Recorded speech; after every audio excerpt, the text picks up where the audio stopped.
everyone, welcome. Today I'm going to be showing you how to scribe a top into a funny shaped space. In this particular job we're just scribing a window seat top. It's quite tricky. You've got to tape it inside. It's an old Victorian house. The back wall's wonky, the side walls are wonky, and we've got these little angled pieces here also to scribe around. We do have Corex over there, which is like floor protection. We were thinking of using that, but I just think to myself, I'm pretty decent at scribing. I mean, with a tape measure, a couple of squares, masking tape and a pencil, I should be able to take every measurement I need and transfer it onto my workpiece pretty easily. I'm going to show you how I do that, my own technique. Right, let's start with one corner. So what I generally do is I'm in this particular corner, I'm going to work off this corner here, so I need to know where that is. So first thing I'm going to tell you is that we've got this worktop has got a 10mm overlap. So it overhangs this trim by 10mm, okay? We also overhang it on the sides, both sides, 5mm. So with that said, from this trim to the start of this column is 124. I'm adding on 10mm because of the lip, so that point from there to the start of this corner is 134. So I simply transfer 134 on that with that horizontal line. Next, we need to know this reference line. So I need to know a reference line to take my increments across to go, okay, well that's 18, that's 17, that's 16, okay? We know our finished top is 30mm across because we've got 25mm trim and a 5mm overhang, that's 30mm in total. So I'm coming back 30mm from this edge backwards and I'm going to draw that line on 30mm. As you can see here, I've done that. That's our finished line, come back 30mm and I've drawn that on masking tape. So that is our reference line now, okay?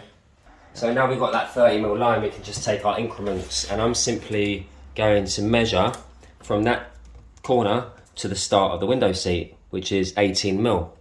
Okay, so I'm going to take off a mil because I don't want to drop that in and it's going to be all tight. So I'm going to allow about a mil, 2mm tolerance, which is basically a mil both sides. So that being said, that's 17mm. So we're using our 30mm line and we're coming over 17mm. Remember we had 134, so that is giving us this point here. Okay, so the 134, 17, that is the corner, basically on the other side, that corner, okay? So as you can see, we've got a complete 45 putting up against the wall and it's nice and square up against that trim, so that's 45. So from that point now, we can just draw down that 45-degree line. Come over here. That's what I've done, is I've transferred a 45-degree line from that point across. So now we've got our finished top and we're coming in and across. So we've got that line. So all we then need to do is connect up the rest of these, which is basically that wall. Let's go across. So from the front, I simply just take a number of increments, already done around the corner area. So I'm going up 250, 350, 450, 550. So we simply just mark those on, okay, at their points where you want to mark them. At the 250 mark, you go, okay, well that's 18. Going to deduct a mil, that's 17. We've got 19, we're going to do 18, and so on and so forth, okay? When it gets to the last one, if you can't get your tape in right at the corner, and you can't follow that line, can you see there's a 50mm gap here?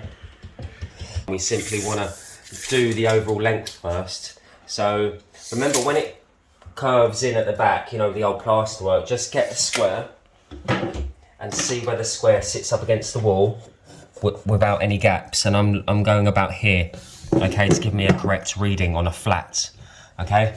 If I went from this point here, it's too short. So I move my tape measure over to allow for that little curve. Does that make sense? Sean, does that make sense? Yeah, it makes sense. Okay, we're going to be scribing that at the end anyway and leaving it long. So I'm just taking my measurement from there to the top of the trim. That's 705. I'm going to allow 10mm as an overlap, so we've got 715, okay? So what I've done is I've marked my 715 mark. Okay, so now I've got my 715 mark. If I go back, I want to just show you one thing. Because this window seat doesn't go all the way back in, we can't take that measurement. So we can take all of these, but we can't take this one. So I've allowed that my last measurement is 50mm in from the back, okay? From there to around this area is 50mm. And this is why I've done the overall just a minute ago. So I can then work my way back. I could have also done it from this way forward. and then I can just take that increment. We're going to leave that scribing till last, and we're going to just try it in, and if it does curve in, we can then just get a block plane and curve it in if there are any tweaks that we need. So with all that being said, we should have all our increments now. We've got a little crosshair, which is the corner of the wall, the angle. We've come across and around, so that's sorted. And we've taken all our increments from that 30mm line. We've also taken the overall length, which is the start of the rear cuts. So we're going to leave that alone. As you can see, we've still got 10mm to play on this whole worktop, which was planned, which is more than enough. And I've simply done the overall depth on this one also. So from this point on, you're thinking to yourself, okay, well, I've got this corner sorted, then how do I do the same? How do I know the overall width? So what I do here, from my 30mm reference line, which is this window seat, I come across a certain distance, and what I've done is 2 meters exactly. Okay, can you see here we've got a nice line? So we've got 2 meters, I've marked it. I've done the same here, marked it, and I've drawn a line in. Yep, so from that point, all we do is the same technique. We come across what we just done a moment ago, our 250, 350, 450. Then all you simply do is take your measurement from the wall to the 2 meter line. So I've got 328 here, so that would mean it would be 2 meters, 328. With me? Okay, and that's what I've done, and then take away a mil. So that's what I've done in every height, as you can see here. We've got all our lines, 1, 2, 3, 4, 5, 6. I've wrote down all the numbers, 2, 3, 2, 8. Yep. So that's what I've done, I've just wrote down all the numbers. So basically you're combining them, so you're taking it off the reference line, 2 meter, giving yourself another reference line, and then you're working your way back.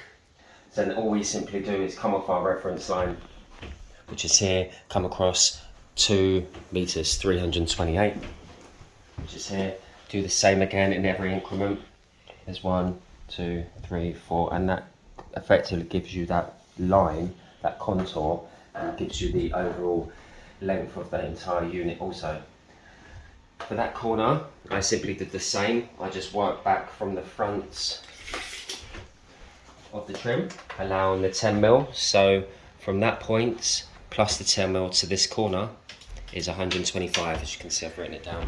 Because I've got the overall length just a moment ago, which is this line, and then I've got my 125, that gave me that crosshair. And then I simply just got my 45-degree line and drew that in. And that is it. If you want to see how I scribe the back, just go and watch this video. That explains to you an easy way of scribing the back. But before you do that, the first thing you need to do is scribe the width, get it in, and then you can then just sort out the back. It's pretty easy. So that has been cut now. And we did leave a mil both sides, remember. We don't want it rubbing up against the walls. This is a window seat, so I could have got a very, very tight scribe. Firstly, I'm going to be marking the walls to get it in, because you need to get it in at a diagonal. And secondly, as you're sitting on the window seat, if there's any movement at all, it's going to squeak. So having that little gap is ideal anyway. So a mil or so both sides, and as you can see, it's not all the way in. And the same on this side. And if you watch the video, which I told you about earlier, he'll be showing you how I scribe the back. So I hope that helped. If you've got any questions, just leave them in the comments bar. Take it easy. Ciao.